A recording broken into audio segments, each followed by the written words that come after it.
Hello student, last lecture में આપણે સમૂહ 13 ના જે તત્વો છે બોરોન પરિવાર છે એના રાસાયણિક ગુણધર્મોની ચર્ચા કરી હતી કે રાસાયણિક ગુણધર્મોમાં આપણે જોયું હતું તો મતલબ કે 13મા સમૂહના જે તત્વો છે એ E2O3 પ્રકારના ઓક્સાઇડ આપતા હોય છે એની નાઇટ્રોજન સાથે પ્રક્રિયા કરવામાં આવે તો એના નાઇટ્રાઇટ સંયોજનો મળતા હોય છે।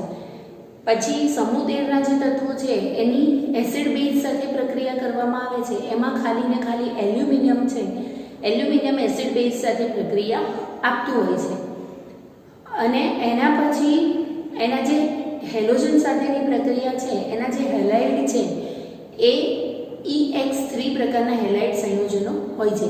હવે એસિડ બેઝ પ્રક્રિયામાં આપણે જોયું કે એલ્યુમિનિયમ HCl સાથે પ્રક્રિયા કરે છે तो AlCl3 એટલે કે ક્ષાર આપે છે એ રીતે H2SO4 સાથે પણ પ્રક્રિયા કરી શકે અને એલ્યુમિનિયમની H2SO4 સાથે પ્રક્રિયા થાય ત્યારે Al2SO4 થ્રાઇસ ક્ષાર મળતો હોય છે અને આપણે એવું શીખી ગયા કે એલ્યુમિનિયમ છે એ HNO3 સાથે પ્રક્રિયા આપશે નહીં એટલે કે બોરોન પરિવારમાં એલ્યુમિનિયમ એવું છે કે જે એસિડ અને બેઝ સાથે પ્રક્રિયા આપે છે બેઝ સાથે પ્રક્રિયા કરે છે તો આપણને સંકીર્ણ સંયોજનો મળતા હતા કે સોડિયમ ટેટ્રાહાઇડ્રોક્સી એલ્યુમિનેટ આપણે સંકીર્ણ બનાવી દીધું। એટલે એવું યાદ રાખજો કે આપણે એક્ઝામ્પલ ખાલી HCl નું લીધું છે તો એલ્યુમિનિયમ છે એ H2SO4 સાથે પ્રક્રિયા આપતું નથી એવું નથી। એલ્યુમિનિયમ HCl અને H2SO4 બંને સાથે પ્રક્રિયા આપે છે જ્યારે HNO3 સાથે પ્રક્રિયા આપતું નથી। એના પછીનો ટોપિક આપણો છે કે બોરોનના અગત્યના સંયોજનો। કે બોરોનના અગત્યના જે સંયોજનો છે બોરોનના સંયોજનો છે એ સંયોજનોમાં એક છે બોરેક્સ, બીજું છે ઓર્થો બોરિક એસિડ અને ડાયબોરોનની આપણે ચર્ચા કરવાની છે।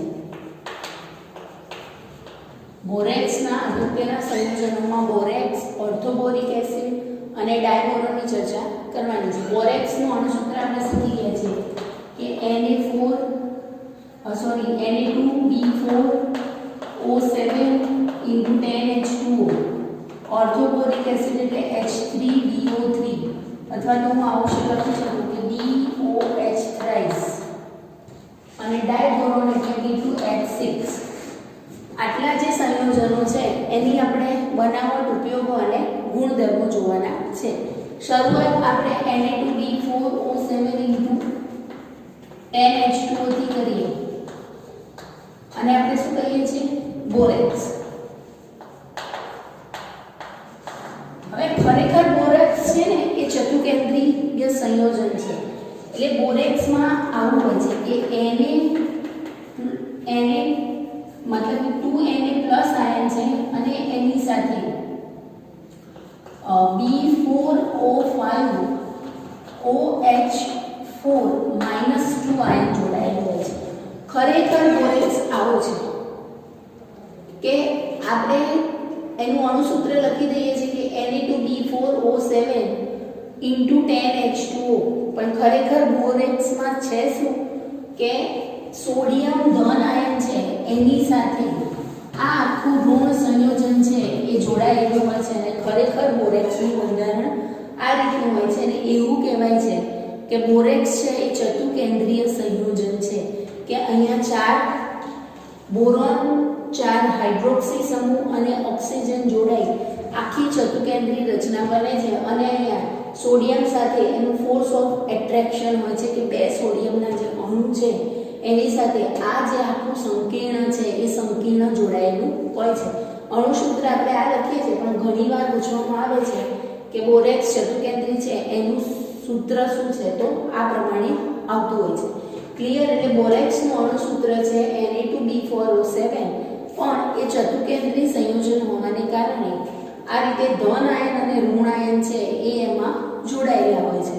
ઓકે, હવે બોરેક્સના ગુણધર્મોમાં આપણે જોઈએ તો જ્યારે બોરેક્સની પાણી સાથે પ્રક્રિયા કરવામાં આવે છે બોરેક્સનું અણુસૂત્ર આ છે એની પાણી સાથે આપણે પ્રક્રિયા કરીએ તો પાણી સાથે પ્રક્રિયા કરીએ છીએ તો આપણને બેઝિક સંયોજનો મળે છે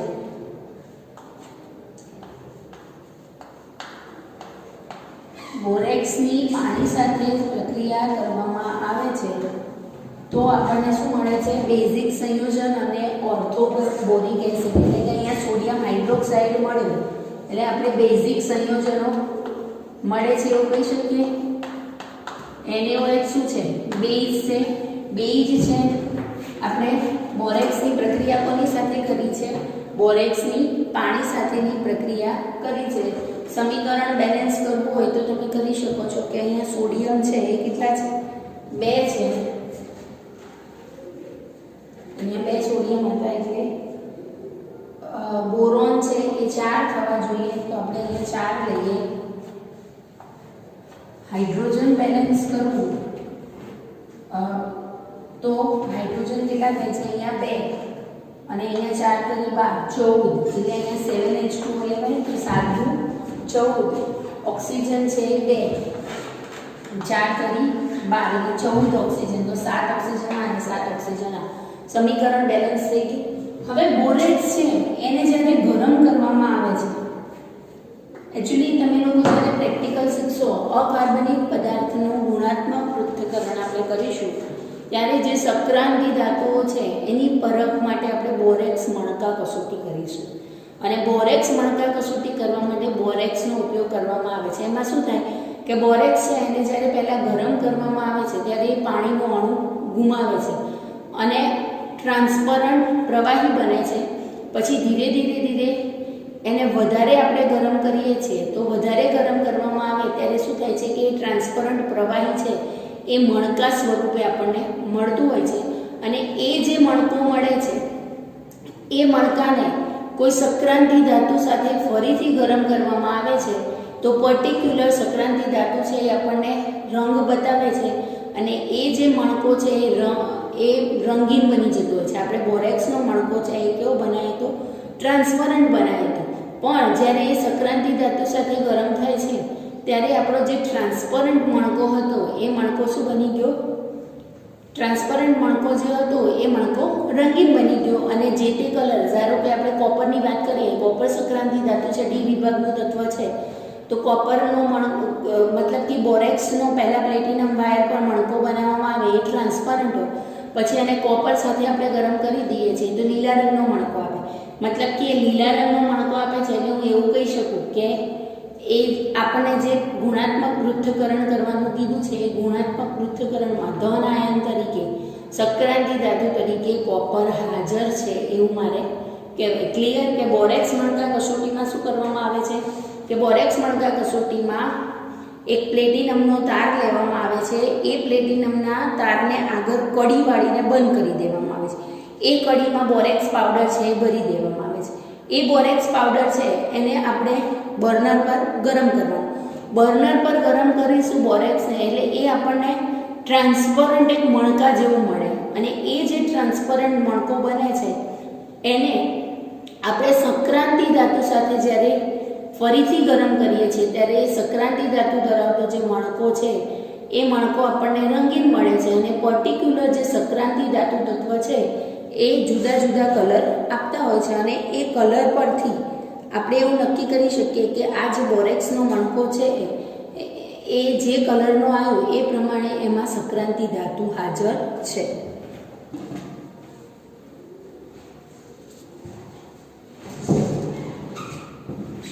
તો બોરેક્સને પહેલા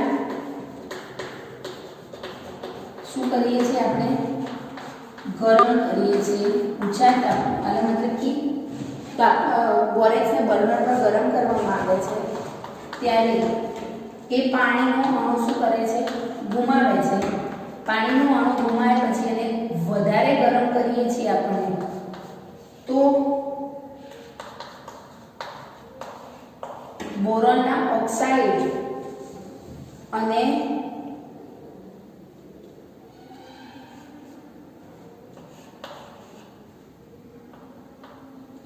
સોડિયમ બોરેટ આપણને મળતું હોય છે. Na2BO4 સોડિયમ બોરેટ આપણને મળે છે. સોરી, અહીંયા 2 આવશે પછી સમીકરણને બેલેન્સ કરાય. Na2BO2 સોડિયમ બોરેટ મળે છે. હવે આ જે મળે ને એને સક્રાંતિ ધાતુ સાથે આપણે ગરમ કરીએ ને એટલે આપણને રંગીન મણકો મળતો હોય છે. એટલે બોરેક્સનો ઉપયોગ આપણે ક્યાં કરી શકીએ છીએ? અકાર્બનિક પદાર્થના ગુણાત્મક પૃથ્થકરણમાં મણકા કસોટી કરવા માટે આપણે બોરેક્સનો ઉપયોગ કરતા હોઈએ છીએ. ક્લિયર? તો બોરેક્સ છે એ ચતુર્કેન્દ્રીય અણુ છે અને ચતુર્કેન્દ્રીય અણુમાં બંધારણ કેવું હોય છે? આ રીતનું હોય છે. બોરેક્સની જ્યારે પાણી સાથે પ્રક્રિયા કરવામાં આવે છે ત્યારે આપણને બેઝિક સંયોજનો મળતા હોય છે અને બોરેક્સનો ઉપયોગ છે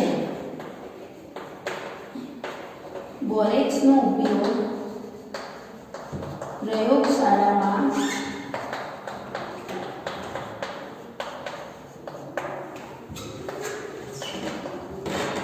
બોરેક્સ મણકા કસોટી કરવા માટે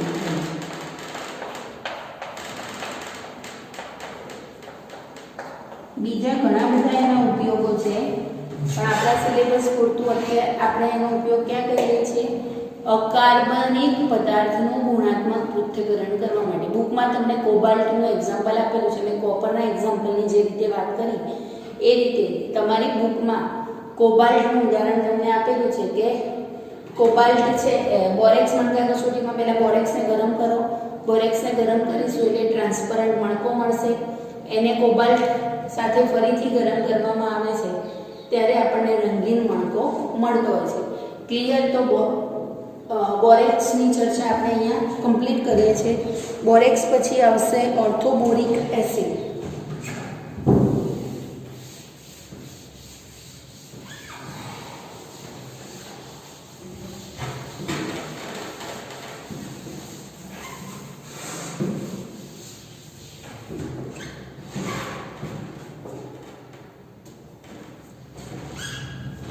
હવે ઓર્થોબોરિક એસિડને આપણે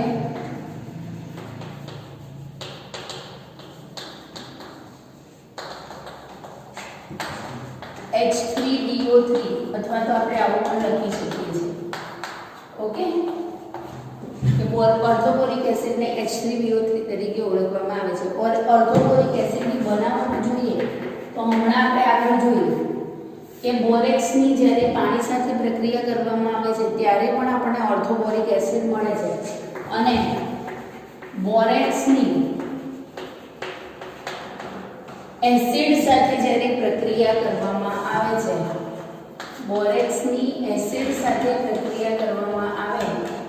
ત્યારે પણ આપણને ઓર્થોબોરિક એસિડ મળતો હોય છે.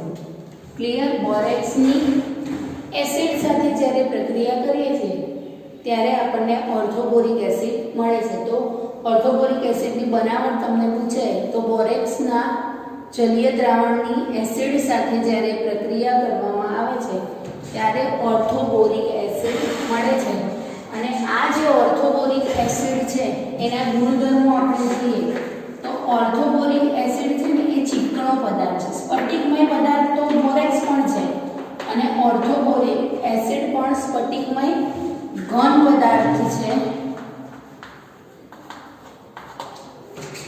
તે ચીકણો હોય છે. એને આપણે ટચ કરીએ ને તો એમાં ચીકાશ જોવા મળે છે. ઓર્થોબોરિક એસિડ છે એ ઠંડા પાણીમાં અદ્રાવ્ય છે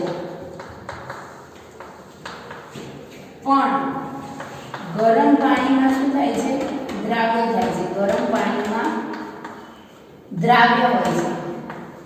ઓર્થોબોરિક એસિડને મોનોબેઝિક એસિડ તરીકે ઓળખવામાં આવે છે. ઓર્થોબોરિક એસિડ મોનોબેઝિક એસિડ છે. ઓર્થોબોરિક એસિડ એ નિર્બળ એસિડ છે. કેમ નિર્બળ એસિડ છે? તો ઓર્થોબોરિક એસિડ સ્વયં H+ રિમૂવ કરી શકતો નથી પણ એ શું કરે છે? પાણીમાંથી OH- આયન મેળવે છે અને પોતાનું અષ્ટક પૂરું કરતો હોય છે. એટલા માટે એને આપણે શું કહીએ છીએ? મોનોબેઝિક એસિડ તરીકે ઓળખવામાં આવે છે. નિર્બળ એસિડ છે. જનરલી આપણે એવું શીખીએ છીએ કે પ્રબળ એસિડ હોય એનું સંપૂર્ણ આયનીકરણ થાય એટલે H+ રિમૂવ કરે છે પણ ઓર્થોબોરિક એસિડ એ બેઝ છે પણ અહીંયાથી H+ રિમૂવ થતો નથી. H+ રિમૂવ કરવા માટે એને શું કરવું પડે છે? H+ રિમૂવ ના થાય પણ એને પોતાનું અષ્ટક પૂરું કરવા માટે એને જ્યારે પાણીમાં ઓગાળવામાં આવે છે ત્યારે એ શું કરે? કે પાણીનો જે OH માઈનસ અણુ છે એ મેળવે છે અને પોતાનું અષ્ટક પૂરું કરે છે, એટલા માટે આપણે એને શું કહીએ છીએ? મોનોબેઝિક એસિડ તરીકે ઓળખતા હોઈએ છીએ. તો ક્લિયર? ઓર્થોબોરિક એસિડ બનાવવો હોય તો આપણે જોઈ ગયા કે બોરેક્સની કાં તો પાણી સાથે પ્રક્રિયા કરીએ ત્યારે આપણને NaOH અને ઓર્થોબોરિક એસિડ મળે છે, અને બોરેક્સની એસિડ સાથે જ્યારે પ્રક્રિયા કરવામાં આવે છે ત્યારે આપણને ઓર્થોબોરિક એસિડ મળતો હોય છે. ઓર્થોબોરિક એસિડ છે એ કેવો પદાર્થ છે? સ્ફટિકમય પદાર્થ છે, ચીકણો હોય છે, ઠંડા પાણીમાં અદ્રાવ્ય હોય છે, પણ એને ગરમ પાણીમાં નાખીએ તો એ દ્રાવ્ય થતો હોય છે. એ મોનોબેઝિક એસિડ છે. કેમ મોનોબેઝિક છે? એ આપણે શીખ્યા કે સ્વયં પ્રોટોન રિમૂવ કરી શકતો નથી, પણ પાણીમાંથી OH માઈનસ મેળવી પોતાનું અષ્ટક કમ્પ્લીટ કરે છે, એટલા માટે આપણે એને મોનોબેઝિક એસિડ તરીકે ઓળખીએ છીએ. અને એસિડ કેવો છે? નિર્બળ એસિડ છે. ક્લિયર? એના પછી આવે છે ડાયબોરોન. ડાયબોરોન છે એ B2H6.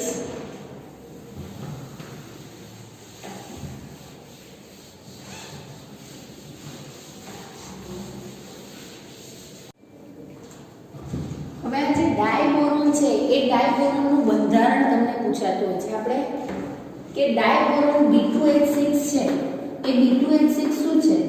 બોરોનનો સાદામાં સાદો જે હાઇડ્રાઇડ છે, બોરોનનો સાદામાં સાદો હાઇડ્રાઇડ એનો ડાયમર છે. કે બોરોનનો જે હાઇડ્રાઇડ છે એને આપણે શું કહીએ છીએ? BH3 કહીએ છીએ. અહીંયા બે BH3 ના અણુ છે એ એકબીજાની સાથે શું કરે છે? જોડાયેલા હોય છે. હવે અહીંયા થાય છે શું? ત્યાં બંધારણ તમને પૂછાય તો જનરલી 2 બોરોન અને 4 હાઇડ્રોજન છે એક સમતલમાં છે. આ એક હાઇડ્રોજન સમતલની ઉપર છે અને આ એક હાઇડ્રોજન છે એ સમતલની નીચે છે. કે આખું આ સમતલ છે એમાં આ સમતલમાં 2 બોરોન અને 2 હાઇડ્રોજન, આ આખા સમતલમાં 2 બોરોન અને 4 હાઇડ્રોજન છે એ જોડાયેલા છે. એક હાઇડ્રોજન છે એ સમતલની આ રીતે ઉપર છે અને એક હાઇડ્રોજન છે એ સમતલની નીચે છે. એટલે જનરલી થતું શું હોય છે કે આ જે રચના થાય એમાં આ બે જે હાઇડ્રોજન છે એ ભાગીદારી બોરોન સાથે જોડાતા હોય છે. કે આ હાઇડ્રોજન આ બોરોનનો પણ છે અને આ બોરોનનો પણ છે. એકચ્યુઅલી બોરોનના સ્ટ્રક્ચરની વાત કરું તો આ રીતનું બોરોનનું સ્ટ્રક્ચર હોય છે કે આ જે હાઇડ્રોજન છે એ બે હાઇડ્રોજન બંને બોરોનના કેવા છે? કોમન છે અને આવી એક રચના હોય છે. ક્લિયર? કે અહીંયા છે ને એ પાયબંધ બનેલું આ રીતે. એટલે પાયબંધ ના કહેવાય, સિંગલ બોન્ડ જ હોય છે, પણ આ રીતે બંનેની જે કક્ષકો છે એ કક્ષકોનું સંમિશ્રણ થયેલું હોય છે. આપણે જોઈએ છે એનું સ્ટ્રક્ચર કે કેવી રીતનું હોય છે. કે 2 બોરોનની જે કક્ષકો છે એ ભેગી થતી હોય છે. આ રીતે ગોઠવાયેલી હોય. આ બોરોન છે, આ એની P કક્ષક છે, આ એની P કક્ષક છે, એની સાથે આ હાઇડ્રોજનની S કક્ષકનું સંમિશ્રણ થયેલું હોય છે. હવે આ જે બોરોન છે એની કક્ષક અને આ જે બોરોનની P કક્ષક છે એ પહેલા આ રીતે સંમિશ્રિત થયેલી હોય એની સાથે હાઇડ્રોજનની કક્ષક અને આ પાછા 2 હાઇડ્રોજન છે આ રીતે હોય છે. ક્લિયર? કે આ પહેલા બોરોનની 2 P કક્ષકો છે ભેગી થયેલી હોય છે અને પછી એની સાથે હાઇડ્રોજનની કક્ષક છે એ જોડાયેલી હોય છે. એટલે સ્ટ્રક્ચર એનું આ રીતનું હોય છે. તો ડાયબોરોન છે શું? બોરોનનો હાઇડ્રાઇડ છે પણ એ ડાયમર ફોર્મમાં છે. બોરોનનો હાઇડ્રાઇડ BH3 છે એનું ડાયમર ફોર્મ છે. 2 બોરોન અને 2 હાઇડ્રોજન, ટોટલ 6 હાઇડ્રોજન છે એ અહીંયા જોડાયેલા છે, પણ વચ્ચેના 2 હાઇડ્રોજન છે એક સમતલમાં નથી. સમતલની ઉપર છે, સમતલની નીચે છે. સમતલની ઉપર અને સમતલની નીચેવાળા જે બોરોન સાથે 97 નો ખૂણો બનાવે છે અને એની જે લંબાઈ છે એ 134 પિકોમીટર છે. એટલે કે જે સમતલની ઉપર અને સમતલની નીચે છે એના કોણ અને એની બંધ લંબાઈ છે એ અલગ છે. જ્યારે સમતલમાં છે અહીંયા 120 નો બને છે તો અહીંયા પણ 120 નો બને અને આની પણ લંબાઈ 119 પિકોમીટર થાય. એટલે એવું કહી શકું કે એક જ સમતલમાં બોરોન અને હાઇડ્રોજન છે એની બંધ લંબાઈ અને સમતલની ઉપર નીચેના જે હાઇડ્રોજન છે એની બંધ લંબાઈ કેવી છે, અલગ છે એવું આપણે કહી શકીએ. ક્લિયર? સ્ટ્રક્ચર તમને ડ્રો કરવાનું પૂછાતું હોય છે કે છે ને ઈઝી છે. આમ તો આ રીતે બોરોન છે, બોરોનની સાથે અહીંયા હાઇડ્રોજન લઈ લેવાનું છે. અહીંયા હાઇડ્રોજન, આ જે હાઇડ્રોજન બતાવ્યા છે એ કેવા છે, બંનેના કોમન છે. આ બીજો બોરોન છે એમાં આ હાઇડ્રોજન ભાગીદારીથી જોડાયેલા છે. અહીંયા હાઇડ્રોજન છે, બધાને જોઈન્ટ કરી દેવાના છે. આ હાઇડ્રોજન અહીંયા મૂકો, આ રીતે આ હાઇડ્રોજન આની સાથે, આ હાઇડ્રોજન આની સાથે. ઠીક છે? સ્ટ્રક્ચર એને ડ્રો કરવાનું પૂછે તો તમે આ રીતે ડ્રો કરી શકતા હોય છે. આના જેવું સ્ટ્રક્ચર અહીંયા આવી ગયું. ઓકે, હવે બોરોનની બનાવટ પૂછે, ડાયબોરોનની બનાવટ પૂછે તો જ્યારે બોરોન ફ્લોરાઇડ છે એની ડાયઇથાઇલ ઇથરના દ્રાવણમાં લિથિયમ એલ્યુમિનિયમ સાથે જ્યારે પ્રક્રિયા કરવામાં આવે છે ત્યારે બોરોન ડાયબોરોન મળે છે. લિથિયમના ફ્લોરાઇડ અને એલ્યુમિનિયમના ફ્લોરાઇડ છે અલગ પડતા હોય છે. કે BF3 ની પ્રક્રિયા શેમાં કરવામાં આવે છે, ડાયઇથાઇલ ઇથરના દ્રાવણમાં કરવામાં આવતી હોય છે. ડાયઇથાઇલ ઇથરના દ્રાવણમાં બોરોન ફ્લોરાઇડની લિથિયમ એલ્યુમિનિયમ હાઇડ્રાઇડ સાથે આપણે જ્યારે પ્રક્રિયા કરીએ છીએ ત્યારે આપણને ડાયબોરોન મળતો હોય છે. બીજું, પ્રયોગશાળામાં ડાયબોરોન છે એ કેવી રીતે બનાવવામાં આવે છે, તો પ્રયોગશાળામાં જ્યારે ડાયબોરોન બનાવવો હોય ત્યારે સોડિયમ બોરોહાઇડ્રાઇડ જે છે, સોડિયમ બોરોહાઇડ્રાઇડની આયોડિન સાથે પ્રક્રિયા કરવામાં આવે છે. સોડિયમ બોરોહાઇડ્રાઇડની જ્યારે આપણે આયોડિન સાથે પ્રક્રિયા કરીશું ત્યારે આપણને ડાયબોરોન મળશે, સોડિયમ આયોડાઇડ મળશે અને હાઇડ્રોજન ગેસ છે એ છૂટો પડતો હોય છે. ઓકે, આ જે બનાવટ છે એ પ્રયોગશાળામાં ડાયબોરોન બનાવવો હોય એના માટે આ બે બનાવટ છે પ્રયોગશાળામાં ડાયબોરોન બનાવવા માટે વપરાતો હોય છે. એટલે મતલબ કે આ પદ્ધતિ છે એ પ્રયોગશાળામાં ડાયબોરોન બનાવવા માટે વપરાતી હોય છે. એના પછી છે કે ઔદ્યોગિક રીતે, એટલે કે ઉદ્યોગોમાં ઉપયોગ કરવા માટે ડાયબોરોન કેવી રીતે બનાવવામાં આવે છે, તો ઔદ્યોગિક પદ્ધતિથી ડાયબોરોન બનાવવા હોય એમાં બોરોન ફ્લોરાઇડની સોડિયમ હાઇડ્રાઇડ સાથે પ્રક્રિયા કરવામાં આવે છે અને સોડિયમ હાઇડ્રાઇડ સાથે જ્યારે પ્રક્રિયા થાય ત્યારે આપણને ડાયબોરોન અને સોડિયમના ફ્લોરાઇડ છે એ ઉપનિપટ તરીકે મળતા હોય છે. તો ક્લિયર, ડાયબોરોનનું બંધારણ કેવું હોય છે અને ડાયબોરોન બનાવાય કેવી રીતે, તો બોરોન ફ્લોરાઇડ છે એની ડાયઇથાઇલ ઇથરના દ્રાવણમાં લિથિયમ એલ્યુમિનિયમ હાઇડ્રાઇડ સાથે જ્યારે પ્રક્રિયા કરવામાં આવે છે ત્યારે આપણને ડાયબોરોન મળે છે. બીજી એક પદ્ધતિ પ્રયોગશાળામાં બનાવવાની કઈ, તો સોડિયમ બોરોહાઇડ્રાઇડ જે છે એની આયોડિન સાથે પ્રક્રિયા કરીએ ત્યારે આપણને ડાયબોરોન મળતો હોય છે. અને ઔદ્યોગિક રીતે આપણે બોરોન મેળવવો હોય તો બોરોન ફ્લોરાઇડ જે છે એની સોડિયમ હાઇડ્રાઇડ સાથે પ્રક્રિયા કરવાની હોય છે અને સોડિયમ હાઇડ્રાઇડ સાથે જ્યારે પ્રક્રિયા કરીએ છીએ ત્યારે આપણને ડાયબોરોન મળતો હોય છે. આ થઈ બોરોનની ડાયબોરોનની બનાવટ અથવા તો બોરોન હાઇડ્રાઇડની બનાવટ. એના પછી આવશે એના ગુણધર્મો કેવા છે, તો ડાયબોરોન છે એ અતિ ઝેરી પદાર્થ છે. ડાયબોરોન છે એ બહુ જ ઝેરી પદાર્થ.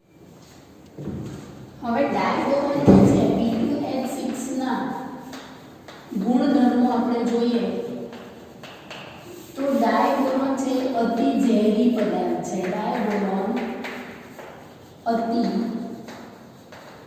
ઝેરી સંયોજન છે. એનું ઉત્કલન બિંદુ છે એ 180 કેલ્વિન છે. ડાયબોરોનને હવાની હાજરીમાં ગરમ કરતા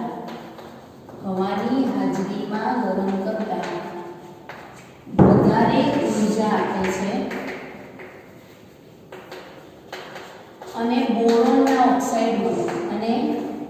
બોરોનના ઓક્સાઇડ મળતા હોય છે કે B2H6 છે એને ઓક્સિજનની હાજરીમાં ગરમ કરવામાં આવે છે તો P2O3 પાણીનો અણુ છૂટો પડે અને બહુ જ બધી ऊर्जा આટલી ઊર્જા છૂટી પડતી હોય છે। પછી બોરોન છે એ લુઈસ બેઝનું ખંડન કરવા માટે વપરાય છે। ડાયબોરોન છે લુઈસ બેઝનું ખંડન કરવા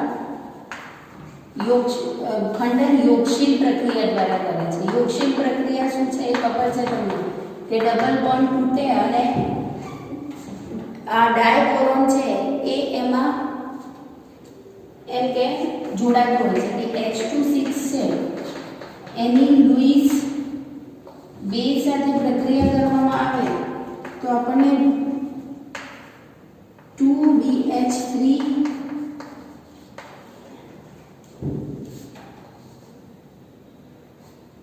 મળતું હોય છે। આ રીતે પછી ડાયબોરોન જે છે એની કાર્બન મોનોક્સાઇડ સાથે પ્રક્રિયા કરીએ તો આપણને યોગશીલ પ્રક્રિયા થઈ આ રીતના સંયોજનો મળતા હોય છે। એટલે કે યોગશીલ પ્રક્રિયા થાય છે જ્યારે લુઈસ બેઝનું એ ખંડન કરે છે ત્યારે યોગશીલ પ્રક્રિયા થાય છે। યોગશીલ પ્રક્રિયામાં શું થાય કે દ્વિબંધ તૂટતા હોય છે અને દ્વિબંધ તૂટે અને ત્યાં ડાયબોરોન છે એ જોડાતો હોય છે। હવે ડાયબોરોનની જ્યારે એમોનિયા સાથે પ્રક્રિયા કરવામાં આવે છે B2H6 ની એમોનિયા સાથે જ્યારે આપણે પ્રક્રિયા કરીએ છીએ ત્યારે આપણને આ રીતનું સંયોજન મળતું હોય છે। આ સંયોજનમાં એક આયન છે એ BF4 આયન જોડાયેલો હોય છે અને એક આયનમાં BH2 NH3 twice plus ion આ રીતની રચના થયેલી હોય છે કે જ્યારે એમોનિયા સાથે પ્રક્રિયા કરવામાં આવે છે ત્યારે આપણને BH2 NH3 ટ્વાઇસ એટલે એક સંકીર્ણ આ રીતનું મળે છે અને એક સંકીર્ણ છે એ આ રીતનું મળતું હોય છે કે મેં કીધું એ પ્રમાણે કે B2H6 ની એમોનિયા સાથે જ્યારે આપણે પ્રક્રિયા કરીશું ત્યારે આપણને સંયોજન આ રીતનું મળે આ નિકટ મળે છે પણ એ આ રીતે ગોઠવાયેલી હોય છે સંકીર્ણના ફોર્મમાં ગોઠવાયેલી હોય છે ધન આયનના ફોર્મમાં ગોઠવાયેલી હોય છે એને વધારે ગરમ કરવામાં આવે છે તો આ જે સંયોજન છે એ આપણને બોરોજિન સ્વરૂપમાં મળતું હોય છે કે આ જે સંકીર્ણ સંયોજન મળ્યું એ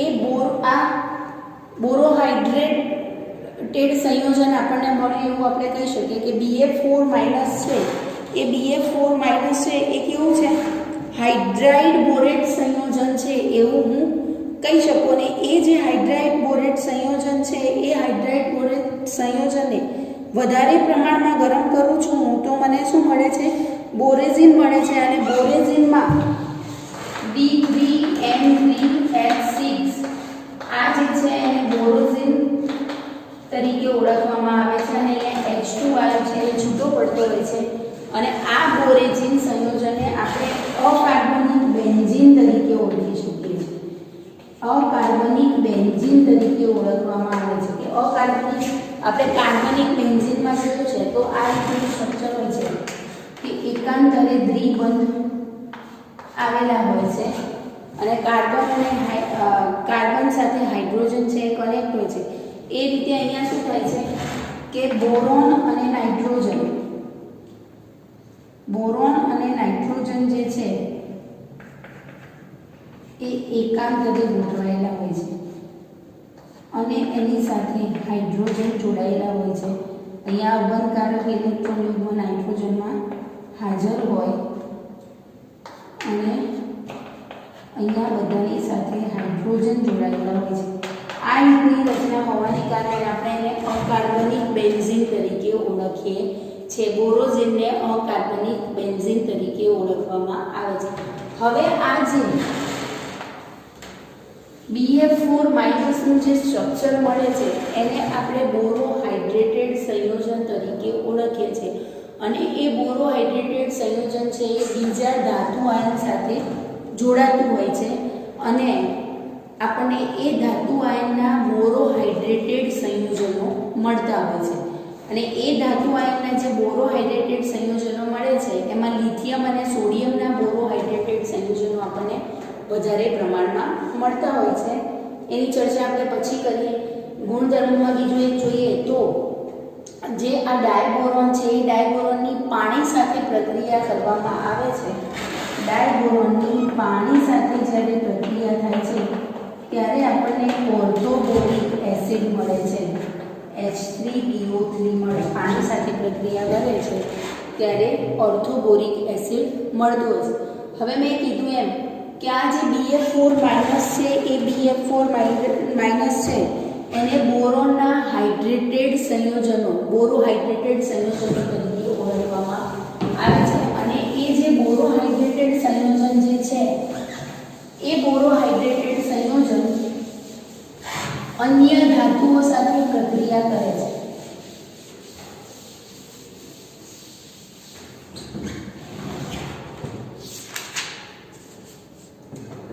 અને એ જે ધાતુઓ છે એ ધાતુના ટેટ્રાહાઇડ્રોક્સોબોરેટ સંયોજનો આપણને આપે છે. આપણે કીધું કે અન્ય ધાતુના હાઇડ્રાઇડ સાથે આપણે જે BF4 માઇનસ સંયોજન મળ્યું એ છે એ શું કરી દે છે? પ્રક્રિયા કરે છે અને એ જે ધાતુ છે એના આપણને બોરોહાઇડ્રેટેડ સંયોજનો આપી દે છે. આ રીતનું સ્ટ્રક્ચર આપણને મળે. તો આપણને લિથિયમ સાથે પ્રક્રિયા કરે તો લિથિયમ બોરોહાઇડ્રેટેડ મળે. સોડિયમ સાથે પ્રક્રિયા કરે તો સોડિયમ બોરોહાઇડ્રેટેડ સંયોજનો મળે. અહીંયા એક વસ્તુ ઓકે. તો આ જે સોરી એક જ સંયોજકતા છે BH4 એટલે આવું આવશે. એમની જગ્યાએ ધાતુ જોડાતી હોય છે. તો એ ધાતુના બોરોહાઇડ્રેટેડ સંયોજનો બનાવવા માટે અતિ મહત્વનું છે. શું કે આપણે જ્યારે ડાયબોરોનની હાઇડ્રોજન સાથે એમોનિયા સાથે પ્રક્રિયા કરી અને આપણને જે સંકીર્ણ મળે છે કયું BF4 માઇનસ અને બીજું કયું મળતું હતું આપણને કે BH2 NH3 twice પ્લસ. એટલે આનો ઉપયોગ તો આપણે શેમાં કરી દીધો? બોરોઝિન બનાવવા માટે કરી દીધો. આનો ઉપયોગ ક્યાં થયો? બોરોઝિન બનાવવા માટે થયો. પણ આ BF4 માઇનસ છે એ અન્ય ધાતુના બોરોહાઇડ્રેટેડ સંયોજનો બનાવવા માટે આપણને બહુ જ ઉપયોગી થાય છે. અને અન્ય ધાતુના બોરોહાઇડ્રેટેડ સંયોજનો જ્યારે આપણે બનાવવા હોય ત્યારે આપણે શું કરીશું? ધાતુના હાઇડ્રાઇડ સાથે ત્યાં જે સંકીર્ણ મળ્યું BF4 માઇનસ એ સંકીર્ણની પ્રક્રિયા કરવામાં આવે છે ત્યારે આપણને શું મળે છે? ધાતુના બોરોહાઇડ્રેટેડ સંયોજનો મળે છે. અને અહીંયા ધાતુ છે એ એની સાથે જોડી જતી હોય છે અને H2 ગેસ છે એ છૂટો પડતો હોય છે. ક્લિયર? ઘણીવાર એક્ઝામમાં તમને પૂછાતું હોય છે કે ડાયબોરોન અને ઓર્થોબોરિક એસિડનું બંધારણ જણાવો. તો ડાયબોરોનનું બંધારણ તો આપણે શીખ્યા કે આવું હતું. એક આ બંધારણ પણ ડ્રો કરવાનું તમારે કે અહીંયા આ પરમાણુ ક્રમાંક ને બધું તો ખબર છે ને કે ભૂલી ગયા છો? અહીંયા જે બોરોનની p કક્ષકો છે એ p કક્ષકોનું પહેલા સંમિશ્રણ થાય છે. શેના માટે? તો અહીંયા જે બંનેના કોમન હાઇડ્રોજન જે છે એ બંનેના કોમન હાઇડ્રોજન માટે પહેલા p કક્ષકો ભેગી થાય અને બનાના શેપનો આખો બોન્ડ અહીંયા બનતો હોય છે આ રીતે. અને આ તો જોડાયેલા છે. ઓકે. તો આ છે ને પછી બીજું બંધારણ આપણે ડ્રો કરીએ.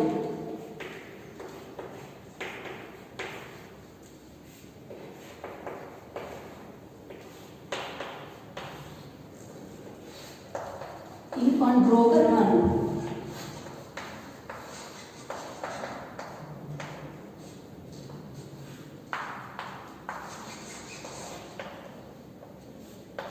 બીજું એક બંધારણ આ ડ્રો કરીશું.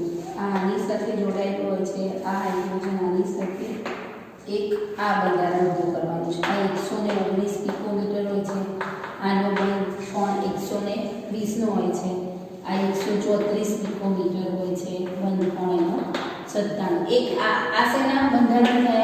બોરોનના. હવે ઓર્થોબોરિક એસિડનું બંધારણ આપણે સૂત્ર આપણે જોયું H3BO3. એટલે એવું કહી શકું કે એક બોરોન છે એની સાથે 3 ઓક્સિજન છે એ જોડાયેલા હોય છે, પણ હાઇડ્રોજન જે છે એ હાઇડ્રોજન આ રીતે જોડાયેલા હોય પણ બીજા અણુનો હાઇડ્રોજન અને ઓક્સિજન વચ્ચે H બંધ હાઇડ્રોજન બંધની રચના થયેલી હોય છે. એવું કહી શકું કે આખું જે બંધારણ છે એ આ રીતનું આપણે આખું ડ્રો કરીએ તો આ રીતનું હશે.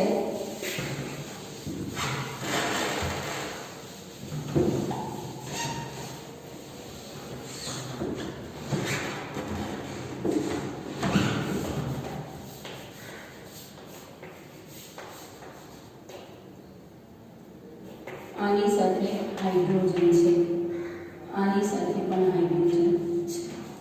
બરાબર. આ એક H3BO3 થઈ ગયું. હવે સેમ એવો H3BO3 છે એ અહીંયા પણ હોઈ શકે.